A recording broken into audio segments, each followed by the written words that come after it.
how do you get when you came? Where did you start that process in your own mind to get that attitude change to a winning side? You know, the first thing, Gary, is when you come into a situation that hasn't been consistently winning, I think a lot of people make a mistake that everything there is bad, that everything there has to go. And when I see somebody come in and clean house, I wanted everybody there to know that, we're going to try to create an environment that everybody can bring what they bring.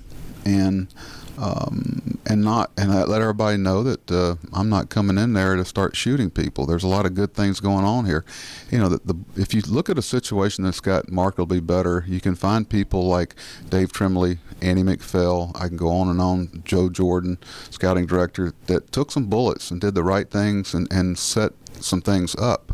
And so you got to keep that in mind, because you look at any situation that got better, you can look back and see some guys that fought the fight and probably don't get the credit. And timing's everything, and my timing was good. I think it would have popped regardless. And you got to understand, who you really are as a manager too, and the impact you have. It's about the players, and it's about them getting better and taking responsibility for us being better. It's like I told them, I said, your actions are going to speak so loudly, I can't hear a word you say.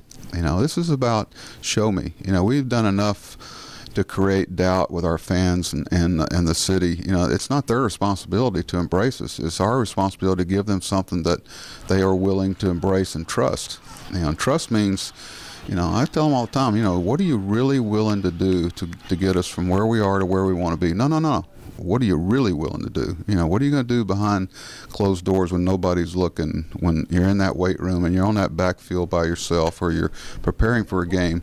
That relentlessness that it takes to compete at this level with the best players in the world. It did make a difference. You did make a difference coming in. I don't think it would have happened if you hadn't been here, because there was something that you brought that wasn't there before. What was it? Well, I think one thing, when you get to be, 56 at the time, there's certain things you don't care about anymore, okay? You ain't getting out of this alive, and that's okay. So, when my time's up here and my voice doesn't carry any weight, and it happens to all of us, you don't take it personally. You tip your hat. You go, thanks for the honor.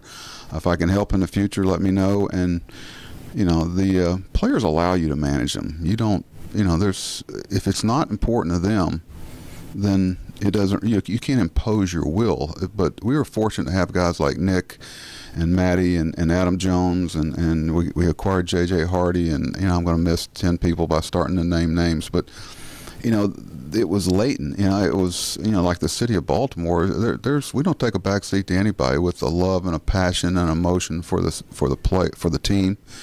And like I said, it's not their responsibility. And once we realized that, you got to, I can't tell you how many times in the spring or even during the season we'd do something, working on something, and would stop and say, hey, that ain't good enough. That's not good enough. Do it again. That's not good enough, because when you get between those lines, and are you going to hold yourself to a standard, or are you going to give in? Because there's so many temptations, Gary, during a season, emotionally and mentally, to give in. Just to give. It's the 12th inning. It's just not meant to be, is it? There's a relentless will that you have to accomplish something like this. And unfortunately, it's cold, because there's only one happy team when this is all over. All the good things that have been done up to the playoffs, somehow, sometimes I hear guys say, why do you do this? Knowing that it can break your heart at every turn.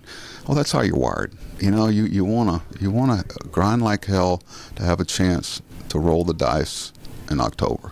Some people aren't wired like that. Some people are. They want to be put,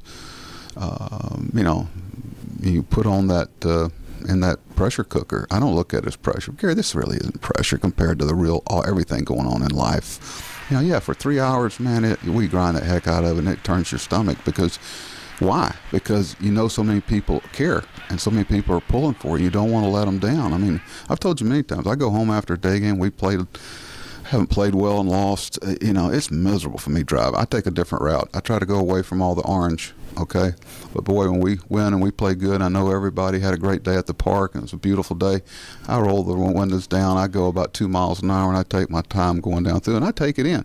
Hey, at my life at this stage, I'm going to stop and take some snapshots, okay?